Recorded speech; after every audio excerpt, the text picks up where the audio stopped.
Hello and welcome. This is Craig Nadeau from Bold Strong Athlete Podcast.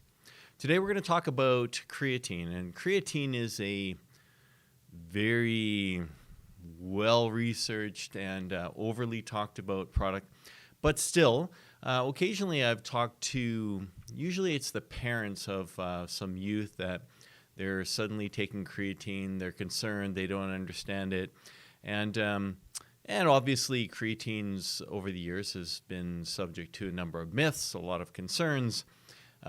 Overall, I guess if we could say one thing, is that creatine works. And there's thousands of studies. Recently, I heard that there was in excess of 1,000 high-level, university-level studies that had studied creatine and its effectiveness. So today, what I wanted to do was basically talk on simple terms, not overly scientific terms, about what creatine is. Wanted to talk about some of the negative side effects, if any. There's certainly a number of myths and concerns, which brings us here in any case. Also, how does it work and why does it work? And then, and I guess I was speaking to my mother this morning and she was talking about creatine. How does it work for someone in that generation as well, and how can it be of value? What are the different benefits that it can bring us? And I guess we're going to talk a little bit about dosing and about taking it in general, and different drug interactions. And finally, and this is maybe an interesting one that doesn't have a ton of online information, is how to use creatine while you're in prep or you're going into a bodybuilding show or competition. So with that, let's start off. One of the first questions that we always get asked, of course, is it safe, firstly, and all of the data. And, of course, I would like to just encourage you to jump onto the links and descriptions, and I'm going to layer in more studies than you can possibly want to read on creatine, and there's tons of them.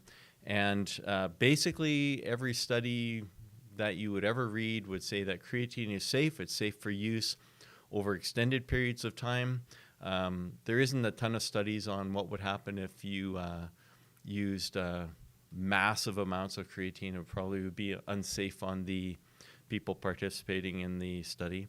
And the other question that comes up is whether or not creatine is needed by an athlete. And I guess the answer to that question is that if the goal of the athlete is to essentially stay the same and stay in the exact same spot, or to decline in physical performance or possibly neurological and psychological performance over time, then you should not take creatine, and it wouldn't benefit you if your goal was to go backwards. So, I guess a lot of people they're concerned, should I put another chemical in my body? And should I, I take aspirin every day, or I take something else, or I take pre-workouts every day. Well, creatine is naturally existing in your body. It was isolated back in 1832, which is quite some time ago. And since then has been studied extensively, of course. In the 90s, during the Olympics, there were some athletes that started using it, and that really turned on the heat into the research world. So it's widely available. It's today very inexpensive. It's in a powder form. And I guess what I would encourage you to do from this video forward is, if you need more information on anything that we talk about, certainly jump online and take a look at some of the research that I've dropped in below. Decide for yourself. I think you'd be hard-pressed to find much research today that says that you shouldn't use creatine. It's about as safe as it gets. So I guess I'd also like to thank Eric Trexler. He helped out with a little bit of information on this and was very generous with his time and sending over some of the information that I needed in relation to some of the interactions of creatine and some of the neurological, psychological effects and benefits that creatine can have. So much appreciated, and I'll link Dr. Eric Trexler's information below, but you can, of course, find him on Stronger by Science and the Mass Research Review. He's also the owner of, or co-owner, that is, of Macrofactor app, which is a great application for tracking any of your macronutrients, rather. And yeah, a great app. I have it on my phone as well, and it's been really great. So with that, what is creatine? And I guess it's, not to jump into the myths just yet, but creatine is, it's a chemical found in all mammals, and it's higher levels in predator animals, mammals rather, and like a big cat would have quite a lot of it. It's a chemical that's produced in your body by initially in the kidneys, and then secondary process happens in the liver. It's a combination of a couple, at the simplest level, a couple amino acids.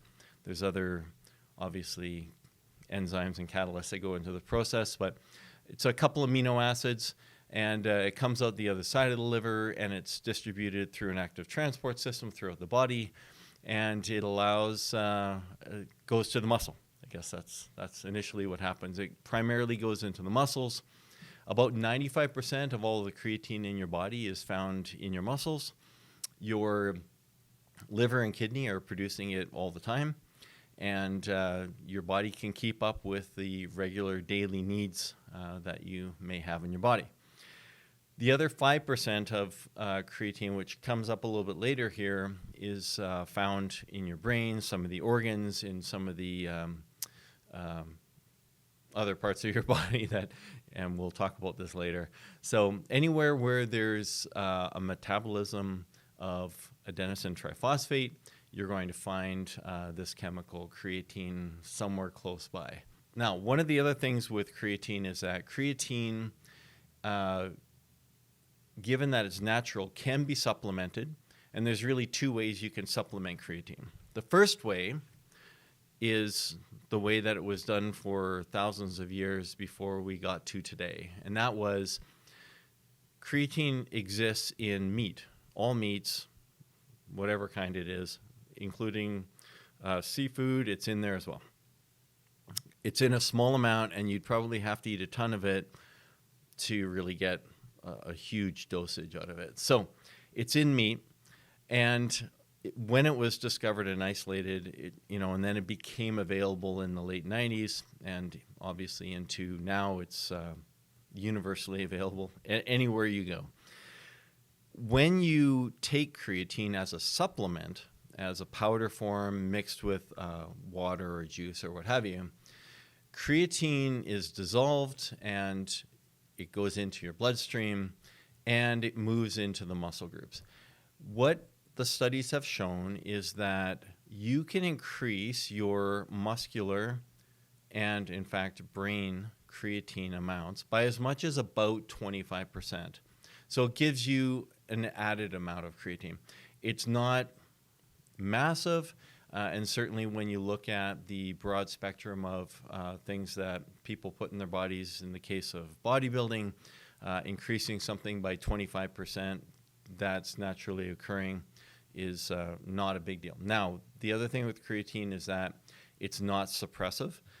Obviously, if someone was taking androgynous testosterone, you would discover that that is suppressive, and it stops the natural production of testosterone. Creatine, on the other hand, is not a steroid to push that out there immediately.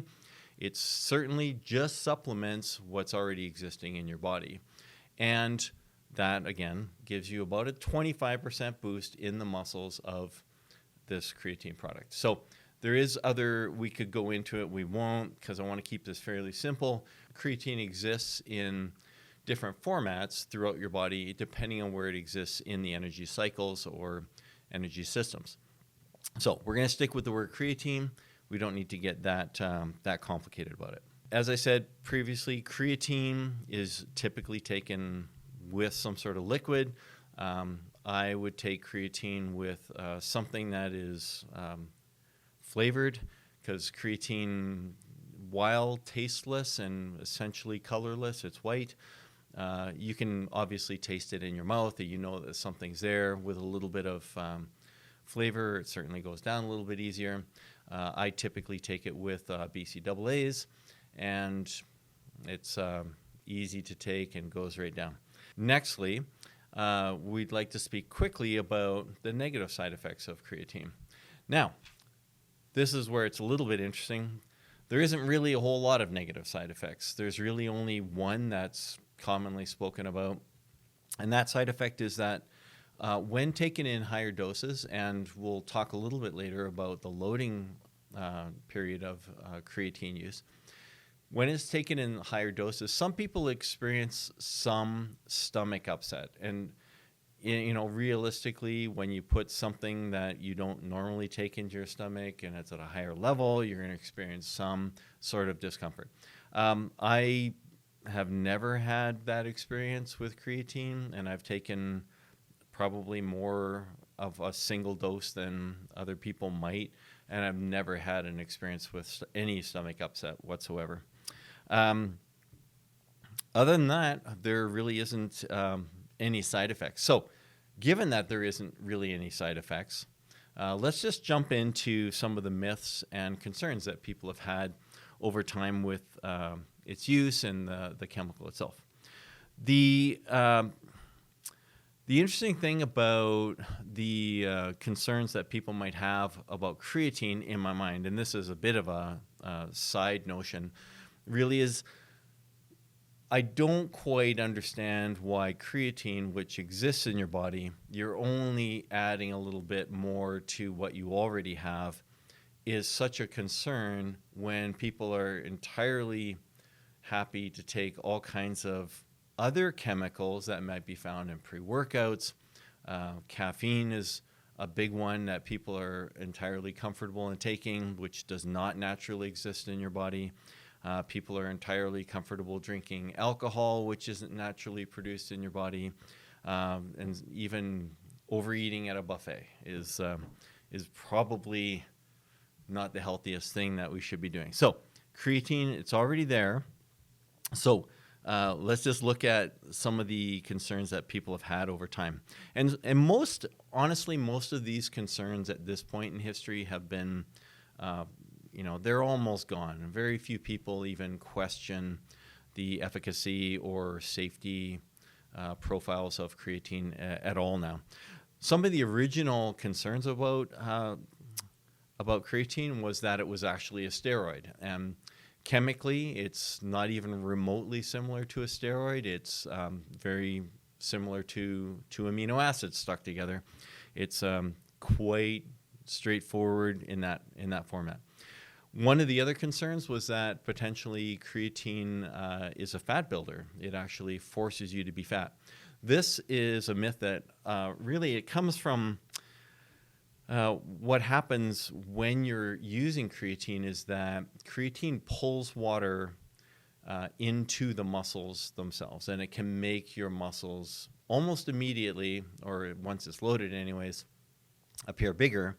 It doesn't initially increase muscle tissues or fibers, but it can possibly make you look bigger. Now, I guess the other thing that happens too, and possibly where this has come from, is that a lot of people who would jump on creatine also jump onto crazy diets where they believe that they need to be eating 4,000, 5,000, 6,000 calories a day and creatine, and they're getting puffy, and and then they blame creatine for being the culprit. And it's not. It simply is incapable of building fat stores at all. So possibly it causes damage to the liver and kidneys. Well, and the reality is that this is likely a holdover concern from steroids, which has been shown in the past to cause all kinds of different damages to organs. Creatine is made in the liver and in the kidneys, and so it's not going to damage either of those. There's been very little evidence that anything happens. There's been studies, in fact, over extended periods of time with athletes, like years of studies, where they've been looking at renal issues and liver issues, and clearly there's no damaging effect from creatine on either of those organs, or in fact any other organ. There was one study at one point, which we won't go into crazy details. You'd find it online if you simply Googled creatine causes hair loss, you'll find the study. It was a study amongst young people who started taking creatine, and the study itself had some flaws in it, and it just at the end of it, and they shouldn't have put in that study that it creates hair loss. So creatine does not cause hair loss. Creatine's in your system already. If you wanted to stop hair loss caused by creatine, you'd have to remove the creatine in your system, which you simply can't. Creatine is interestingly not a banned substance. It's, I guess that's not interesting. It's a combination of other products that's already in your system. It's not on the World Anti-Doping list, and so it's entirely safe to use through any kind of competition. Initially, there was some concerns that it was could have been a banned substance, but it is not on the list now, and it will never be on the list. And it's used almost universally by most athletes at this point. So not on the list, not a banned substance. The last myth of any importance is that creatine causes water retention. Now, whether or not this is a myth or a concern is, I guess that's a bit of a mixed thought, because creatine does pull water into the muscle group. Some people, I've heard some anecdotal claims saying that creatine caused me to gain 5-10 pounds of water, and I've tested it. I've gone back and forth. I've loaded it. I've unloaded it. At a best guess, maybe I'm taking an extra liter at the extreme, which would be around 2 pounds of excess water, possibly. And that's not scientific. That's purely anecdotal. So I would say yes, it does cause water retention, but no, it doesn't cause anywhere close to the water retention that some people think that it does. Now, this is where it gets a little interesting, and it may be scientific, and you might want to skip this part. When we look at how creatine actually works. Now, looking at how creatine works, it can be a little bit scientific, and I guess, it's a chemical involved in the metabolic process in your body, and of course there's going to be all kinds of stuff. We're not going to go into too much detail, but at the very thinnest level, it is good to know how creatine works and what it does within your body. Simple science. There's 3 energy stages, mechanisms of how your body uses energy. I'm going to turn it into 4 because it has some implications, and I'm really just splitting the first stage up. So in the very first stage, and I want you to think of getting into maybe doing a set of bicep curls. In the very first stage, when you first started doing bicep curls, you're going to burn off adenosine triphosphate, ATP. Adenosine triphosphate is the energy chemical, that's used by your entire body to produce energy. Now, understanding that, you're going to start burning through adenosine triphosphate, ATP, and at some point, the ATP will be unavailable. And then what happens? So the next stage that your body then uses is called an adenosine triphosphate creatine phosphate phase. The next stage that your body uses is called the adenosine triphosphate creatine phosphate cycle. Now, this cycle, what it does is it takes the adenosine triphosphate. Once you use the adenosine triphosphate as energy, what happens is one of the phosphates leaves adenosine triphosphate and is now ADP, adenosine diphosphate. Now, what creatine does is it comes in and allows for the recycling of ADP back into ATP. that your muscles can now use. Now that process, very short, very, very fast. It has very little metabolic steps, and it allows you to recycle the ATP back for muscular use almost immediately. That phase, however, so we really have two phases. One is you're using the ATP. The second one is that you're now recycling the ATP back into ATP. And that entire phase lasts maybe 15 seconds, 30 seconds. It actually depends on the intensity at which you're working out. So the next, and that's the important phase for creatine, really. That's where the creatine sweet spot is this entire phase that's found within certainly under a minute, probably under 30 seconds, and we'll get into why this works. The next phase that people seem to know a lot about is the lactic acid cycle. And the lactic acid cycle is the cycle where the byproduct of using ATP is this lactic acid product. Cycle really only lasts for a couple of minutes. And interestingly, we could probably do a separate podcast on the lactic acid cycle and what you can do about it. However, it's beyond the scope of this. The final cycle, just to kind of wrap things up with a bow, is the oxidative cycle. That is the aerobic cycle. So think aerobic dancing, aerobic workouts. These are the workouts where you're going to be primarily moving into burning fat from your body. And now, one thing to consider is that these cycles don't just occur, then stop, then the next one starts. It's an amalgamation of all of them. At the very beginning, really the aerobic phase is starting, but maybe operating at less than 1%.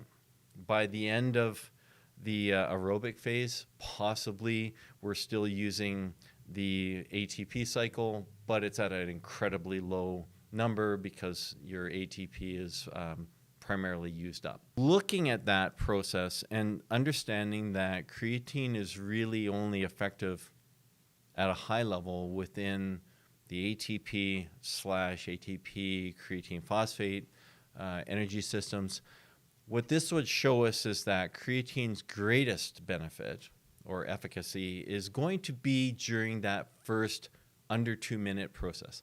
So some may ask, well, what about if I were to, be a marathon runner? Creatine, certainly might help in the initial sprint, but it doesn't have any value significantly later on as the marathon's carrying on, in which case you're almost entirely using the aerobic system.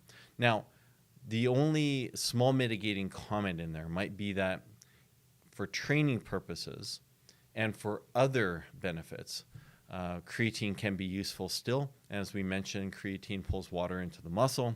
That can be useful in an aerobic setting. And also if, someone who's a runner may be doing leg exercises that would be entirely found within a 1 minute environment. And of course, creatine is going to help with that. So in the building of muscles, that would help. But if we're looking at usage during the performance of a marathon, let's say, versus the performance of a single squat or a leg press, creatine is being used during the much shorter event and is not being used during the aerobic events at any significant level. So from there, let's look at some of the benefits that that creatine gives us. Now, there is so many benefits to creatine use. It's almost beyond the scope of it. We could write a long document about all of the different benefits. We're going to stick with really just the top three, the ones that hopefully impact the people listening. So, and maybe I'll just mention at the end a couple of the other ones, but not go into any detail. The first one, and it's really the one that virtually everyone who's using creatine is taking it for, is to build muscle. And we'll look at why it works. But muscular hypertrophy is a big deal. People take creatine because they would like to have bigger muscles. And creatine does allow that to happen. The second big one, and which is similar but not the same, is creatine allows for strength gain and an increase in exercise performance. And so where the difference would be is that being able to bench press or to leg press a large amount of weight is different than having very large muscles, which is hypertrophy. The third big benefit of creatine, and this would be the one where, we could talk to a very, very broad spectrum of people. Now, let's double back. Muscular hypertrophy and strength gain may not be the widest audience. So realistically, if someone were, possibly bedridden, possibly not interested in sports, not interested in having bigger muscles, is there any benefit to creatine? Well, turns out there is. Creatine has long been shown to have a number of cognitive and neurological benefits, and we're going to go into a few of those. So, and the other thing, and maybe this is where we'll touch on it, is there's a mounting amount of evidence, actually, showing that creatine possibly has some benefit in bone density, and it has the possibility of maybe helping people lose weight. And there's a number of different things that creatine is capable of doing, possibly. And, it's not a on-off switch where if you take creatine, suddenly you're going to be smarter, bigger, faster. But it has incremental improvements to all of these different systems. So the first one is, how does this actually happen? Like, how is this going on in the body?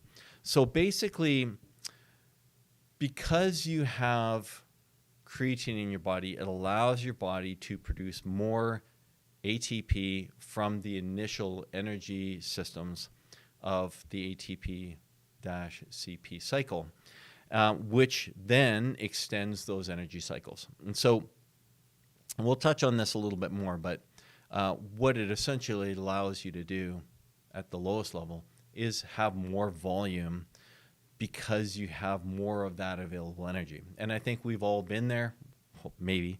We've all been there at some point where we're doing a set where there's a huge number of repetitions, and that's it. And you can tell at some point there's not one more rep that is available to you. Possibly, and I guess we could do some scientific research on this. If you're taking creatine, maybe you can extend those reps out to another 10%, 15%. And that extra volume allows for the muscle to grow more, and it also allows for the ability of the strength to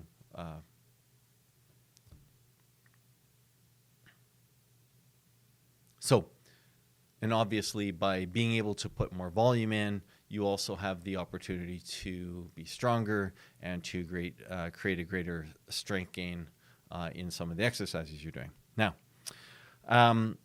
one of the interesting, and we're not going to go into detail on all of these, but one of the interesting pieces is that creatine can improve cell signaling, and it increases satellite cells. And if that's something of interest to you and how that impacts your body, but satellite signaling, it essentially aids in the muscular development and repair and obviously adding new muscle to your system.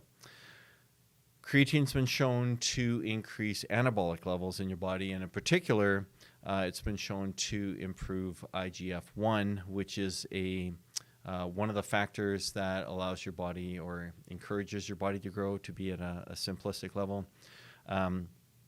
Cell hydration, as we already talked about, having more water in your muscles causes a cell volumization effect.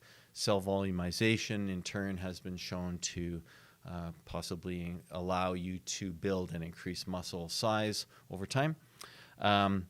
It also, interestingly, and this is actually an interesting study that's worth pulling out of the descriptions below, is that creatine's been shown to reduce muscle catabolism, or protein catabolism more specifically, and which obviously, if you're not breaking down muscle as much, you can build more muscle, which is a wonderful feature of creatine. The other thing that creatine can do is it can lower myostatin levels. Elevated levels of protein myostatin certainly can slow or even inhibit new muscle growth. And creatine and supplementing creatine allows you to reduce those levels, which of course allows you to grow more muscle. All right. How does it work for hypertrophy? This is the one that everyone's mostly excited about. There is so many studies about creatine assisting in muscle growth that I almost feel like we don't need to talk about it. But numerous studies in everything from children to athletes to older adults, male and female, doesn't matter. It has similar effects. If it's being used with a weight gain program, and actually maybe that's a step back point, if creatine's not incorporated with a workout regimen, it doesn't have a mass building or muscle building effect. So you can't take creatine, sit on the couch, and simply put on muscle. So there is numerous studies, and I'll link all of them, or not all of them. I'll link a few of them below. But muscle gain, I think some people say they get none, but they like the effect of being able to do more reps. Other people say that they gain 10 pounds over the period of, a few months, some of that being water, of course. So I guess each individual will have their own results of muscle gain, but the process of muscle gain is caused by the ability to do an increased amount of volume when you're working out, and that's essentially the primary reason why anyone would ever get bigger using creatine. The other piece that we talked about is creatine helping out with power, intensity, the strength and exercise performance components. Numerous studies on this.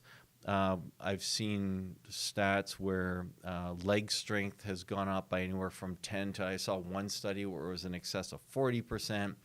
And they're usually studying multiple rep strength, but occasionally they're talking about power lifters who the modality for how they've increased in strength is that they've been able during training to increase volume, which translates then into a one rep situation where they can be stronger on a single rep. So, and really, if you're training and you're doing multiple reps with different weights all the time, converting your top working sets into a one rep max really tells you if you're progressing or not. So just as a side tip.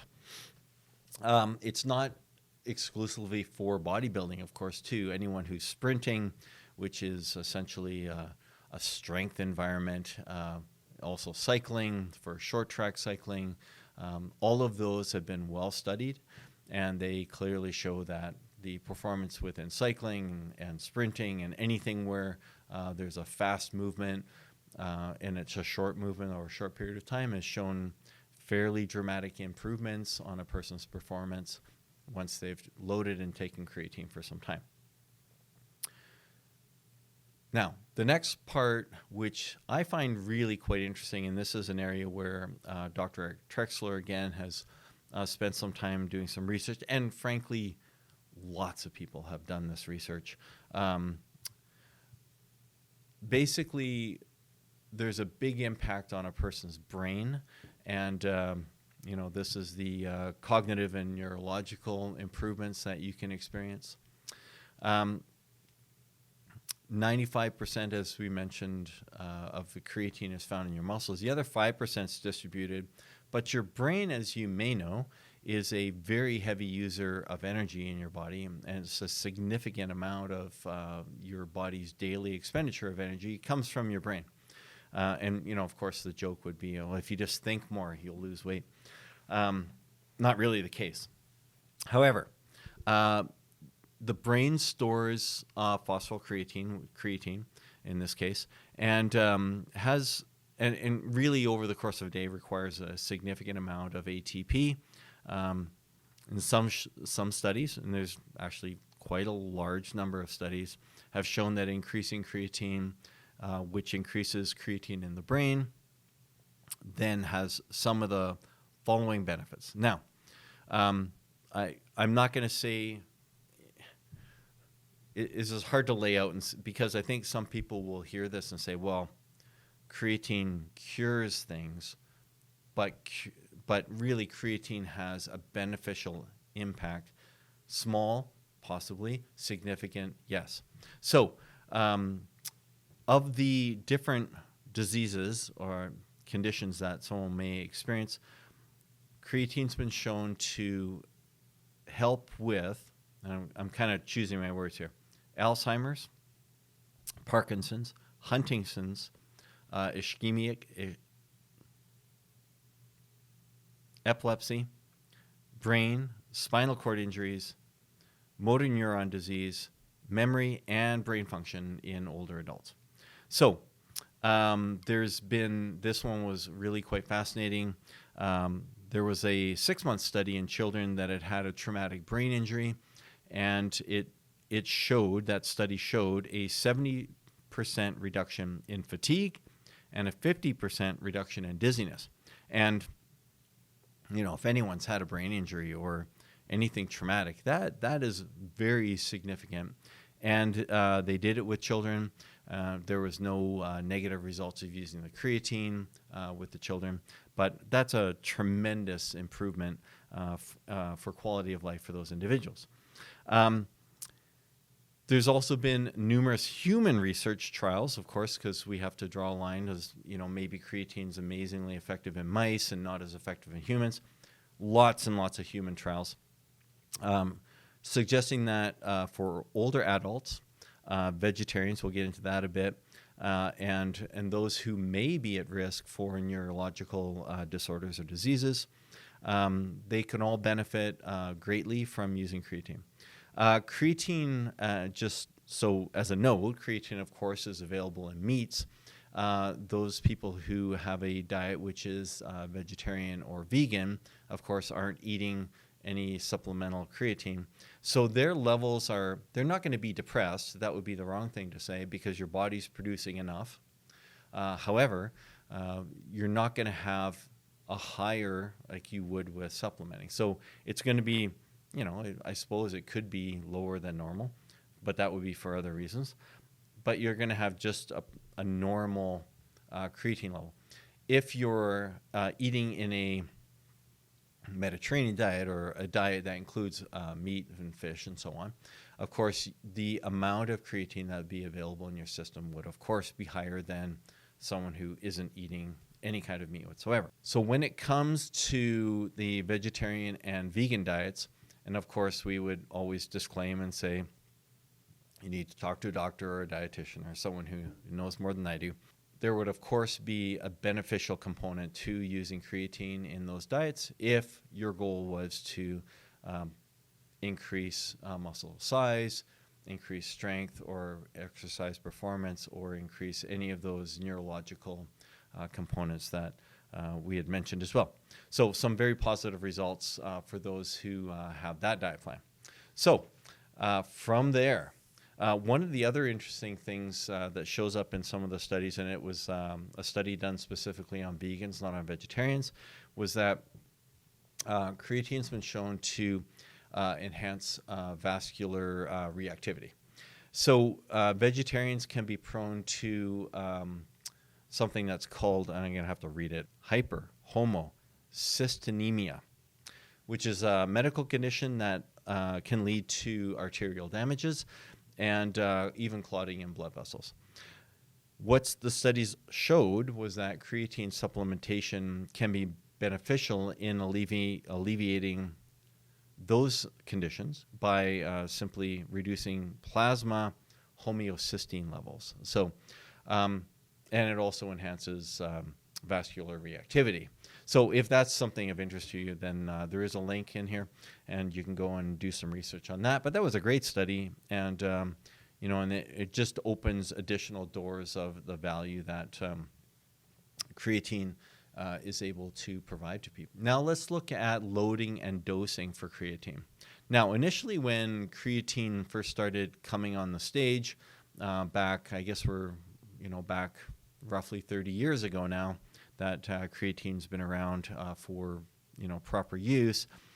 The almost universal suggestion was that creatine needed to be loaded initially. You needed to put in a significant amount at the beginning of use so that you could saturate the muscles with creatine.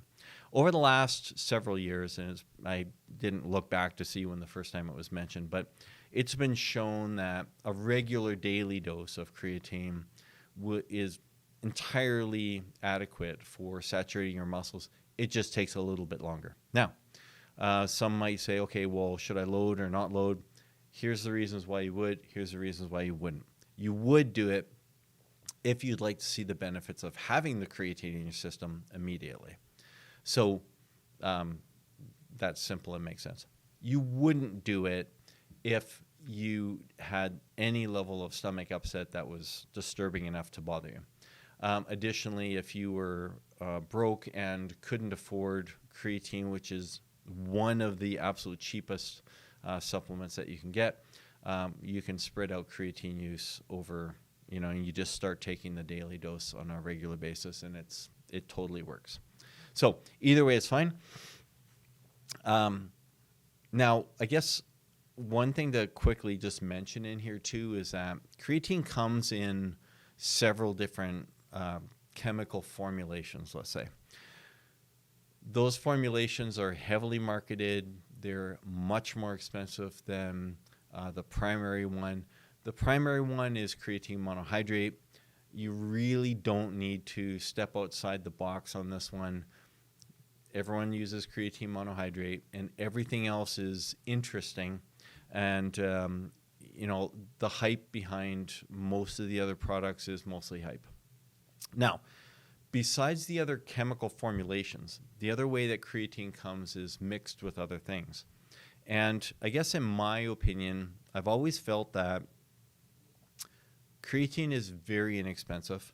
As soon as they start mixing creatine with other ingredients, it seems like the price tag for it goes up dramatically, and I'm no longer in control of how much creatine I can take in at one point. So I guess in my mind, I buy creatine monohydrate. I buy it unflavored. I buy it, I think it's called microcrystallated. It's in the lightest powder that you can possibly get it, and it's quite inexpensive. And I buy it in, kilogram and 2 kilogram tubs whenever I can get it. One of the things that's very frequently added to creatine when you buy it is that there's some form of a carbohydrate.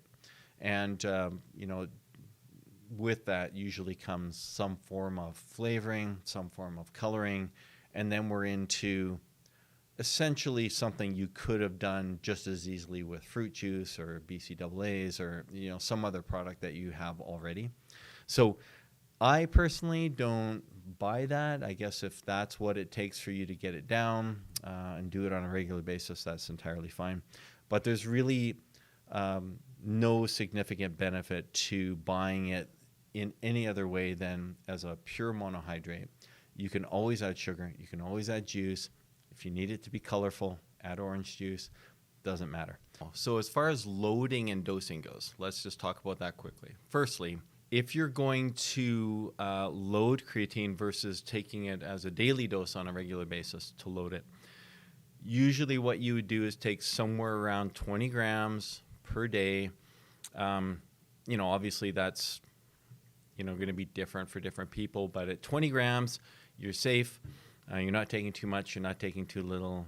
It'll be fully loaded and saturated into your muscles within 30 days. Now, some people have asked, what if it's too much?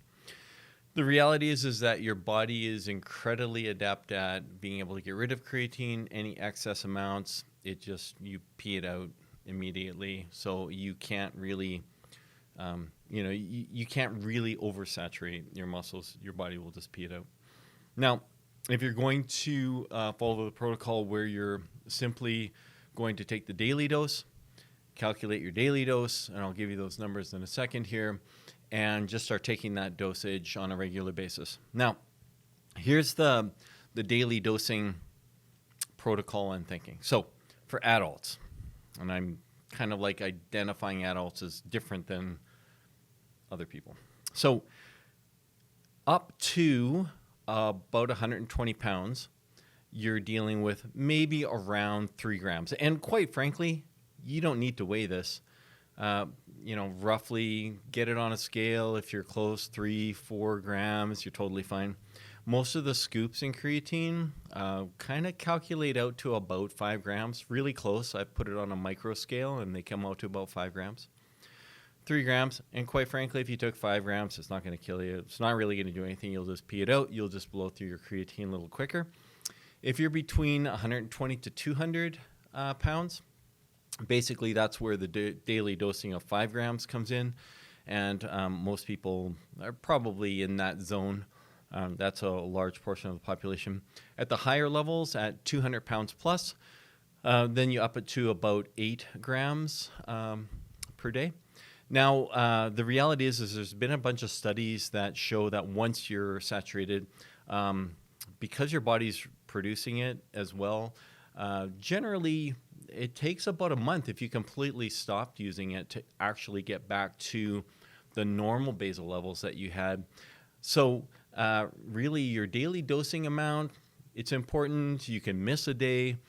You can, if you had to double up a day, I don't know why you do that. You'd pee out the excess and your body would use anything that it needs. So use those numbers roughly. So 3 grams, 5 grams, 8 grams. Honestly, using 10 grams, it's probably overkill and you won't really need it. So that's certainly not going to kill you. Now, in the children's and youth and children's studies, there's certainly a lot more caution being applied to, no one wants to do something to a child that's going to damage them. There's been studies that have been going on with children for a long, long time. And most of those children are probably adults now. Most of the studies use between 2 and 3 grams per day. That's the normal dosage for children. But like once you get into a normal-sized youth, there's no recorded situation where creatine has ever stunted growth or caused any other sort of growth-type issue. So, but I think we normally look at a lower amount just to be on the safe side, let's say. Overdosing, obviously, overdosing in a drug is a big issue. Overdosing in creatine is, I can't even imagine. You'd probably have a very upset stomach if you took way too much.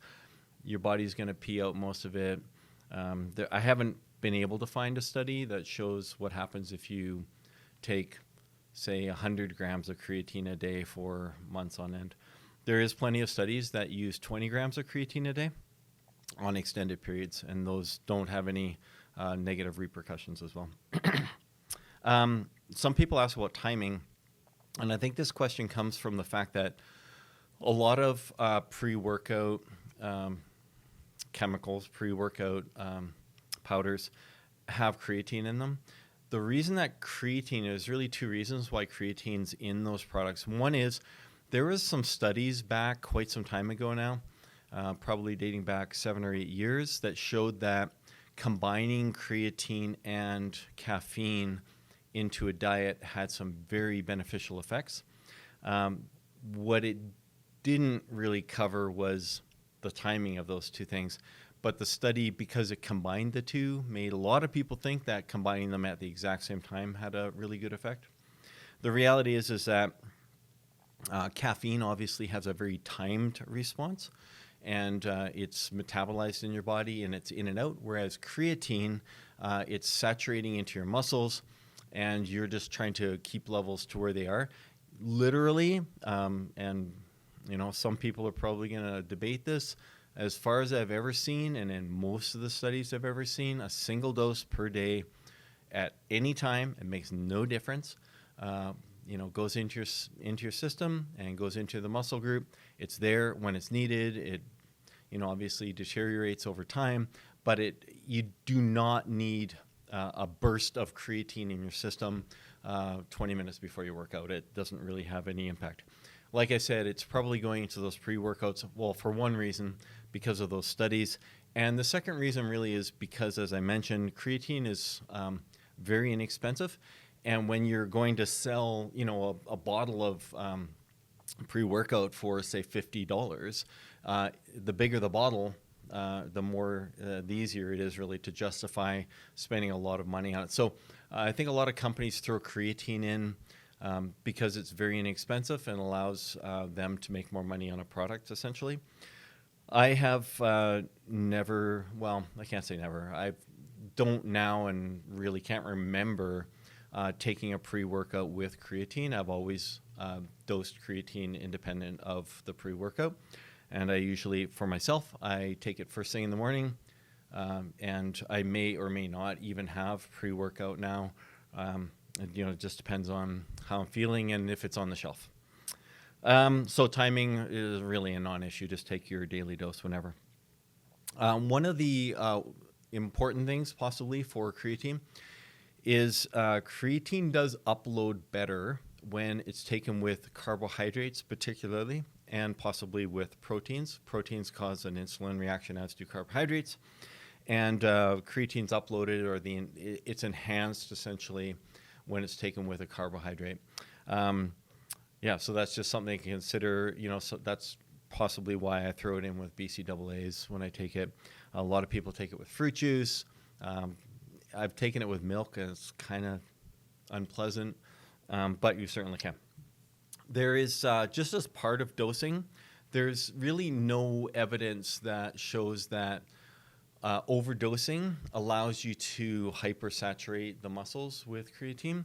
I've had that debate a few times with different people talking about how if you unload it and then you suddenly load it again, that you'll have an experience similar to the way glucose and can be hyperloaded into your system, or you can get a super concentration of glycogen perhaps in the muscle.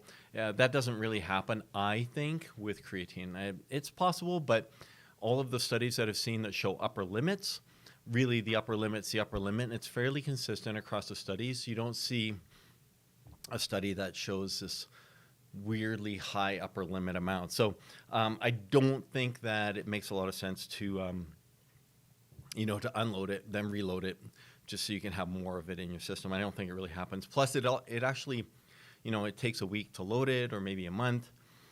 It takes, at least a month to completely unload it. I don't know. There's a lot of factors involved. This goes into the thinking of, a lot of chemicals or supplements or what have you that exist in the performance world. A lot of people cycle them, and part of the reason that they're cycled is that some of them are incredibly damaging to your body, and so people use them intensely, then they cycle off of them, they allow their body to heal for a period of time, then they may go back on them. Creatine is not that kind of substance, and it shouldn't be confused with that. Creatine can be used nonstop on a daily basis for years on end. There's studies that go out over 5 years where they followed people, and there's been no deleterious effects on those people whatsoever for having used creatine over that time frame. So, saturation levels are fixed. Cycling doesn't really have an impact. And I guess maybe the only impact that cycling may have is if you wanted to experiment with how much your body has gained in water weight while you're on creatine. That might be an interesting thing, but that would be the only reason that you would necessarily need to come off of creatine. From there, there is, I think some people have asked regarding whether or not children should take creatine. There's lots of studies where the children as low as 2 years old are taking creatine. They're taking it for extended periods of time. There's one study where they have children of that age group, like between 2 and 5, are taking the creatine for 3 and 4 years, and there's no negative effects that are occurring there. So I guess one of the suggestions might be for younger children in particular who don't have as high a overall body mass, that maybe there's some dosing strategy involved. Maybe you do use lower doses. I don't know. But the reality is that creatine is so wildly safe. It would be hard to believe that, half the stuff that goes into us these days would be worse than creatine. It can't be. So creatine in children, probably not a big deal, but might as well be safe and use a little bit smarter dose. So that really is the dosing strategy, and that's probably what most people are most curious about. There's just a couple other things that I think are slightly important, and one is where we layer in the disclaimer. I'm not a doctor. Check with your doctor. Check with your dietitian, whatever the case may be.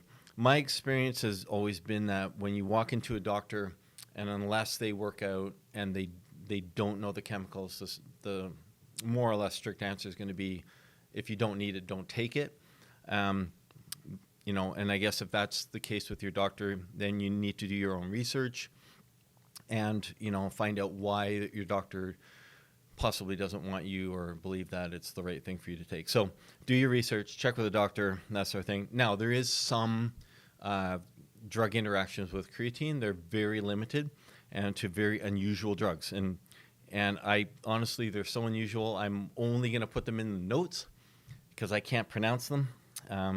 They got a lot of syllables, a lot of very few vowels. But mostly it seems like they have to do with stomach disorders. I have heard that there is reactions with non-steroidal anti-inflammatory drugs. So we might be looking at Tylenol, Aleve, ibuprofen, those sort of things. I didn't really see many studies that even approached it. So I frankly occasionally would use Tylenol. That's about the only thing I would use. And I've used, to be honest, I've probably used creatine daily for, I don't even know how many years. It's been 10 years maybe, I don't know. I've never had any kind of issue whatsoever. And I get, as much as I get regular doctor's appointments and checkups and blood work, I've never had an issue at all with anything. Some people have said that there's prescription diuretics that may be not a good combination with creatine. So you'd have to look at those. And I know a lot of bodybuilders in the past, and it's not so common now, used to use Lactics. And it's, that may be one of the ones that does interact with diuretics. Other than that, there's a list of 5. They'll be in the show notes. You can have a peek at those. The only other small thing that has to do with drug interactions possibly would be slightly more complicated, and it would have to do with bodybuilding show preparation. And so really in the bodybuilding world, most sports have some experience with steroidal use. So one of the big questions that also comes up with a lot of athletes who are competing is whether or not creatine should be used during a prep for a show, possibly through the show. It kind of comes up a little bit with bodybuilders, or weightlifters rather, and powerlifters as well. So here's at least some thoughts on it. Now, I know that Dr. Eric Trexler and many others, have had long commentary. Eric Helms has some commentary on this. Greg Nuckols has some commentary on this, just regarding the current wave of thinking regarding creatine and show prep. And it really comes down to don't change things going into shows. Creatine, for the most part, is a chemical that pulls water into your muscles, so it makes your muscles bigger. And in bodybuilding shows, bigger is better. It doesn't pull the water into the subcutaneous layers, so directly underneath the skin. And so my experience has been in the handful of shows that I've competed in, I use creatine the entire time. I did try to unload it and then load it again, and I thought that was a waste of time. So I would say basically if you're going into a bodybuilding show, just keep using creatine. It's going to be good. Now, the only slight caveat in this one is if you're in an untested show and you're using steroids, there are steroids that some will use that do cause bloatiness and water retention. If you are taking creatine and taking those and taking diuretics, I think you need to do some math and figure out where you're at. Because I just don't see the value of taking diuretics and taking creatine, in order to solve watery look issues. So anyways, your coach and whoever you're working with would probably have some good insights on that. And I don't know the answer to that question, but I think possibly you could continue to use creatine if you were smart about it, even in an untested environment. For weightlifters and powerlifters, and there's some individuals who compete obviously in the bodybuilding world where you have to make weight. In those situations, if you need to make weight and you know that creatine is causing you to hold water, which will cause you to have more weight, then I guess you need to do some math there as well and determine whether or not you need to cut creatine early on in the game. And like I said before, it takes about a month, and that's what the studies show. I'm not just making this up. The studies show it takes about a month to get rid of all of the extra above normal creatine that would be in your system.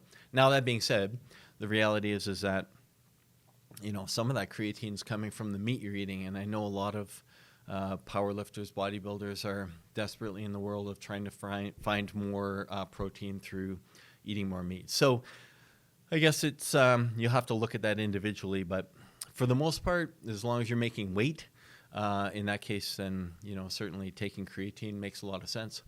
And so, in any case, with that, hopefully I kept it as simple as I possibly can. My conclusion to you is simply that if you're in an athletic sport, certainly if you're in a power sport or in a bodybuilding sport, creatine is entirely safe. It's unbelievably tested, and it's got a great safety profile over many, many years, and it has some great advantages to the athlete. On the other hand, for individuals who are concerned with cognitive process, it also has some great benefits, and highly encourage people to look at it for that. Maybe the dosing's a little bit lower for those situations. Creatine's a wonderful chemical. I've been, as I said, myself been taking it for at least a decade, if not longer. I can't even remember when it first landed on my shelf, but a long, long time. I've never had an issue with it, never stomach issues or anything else.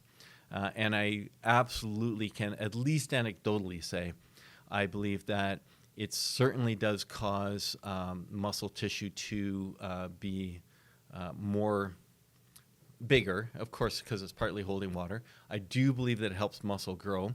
I absolutely am convinced that when on creatine, you certainly can do more reps and put in more volume of effort.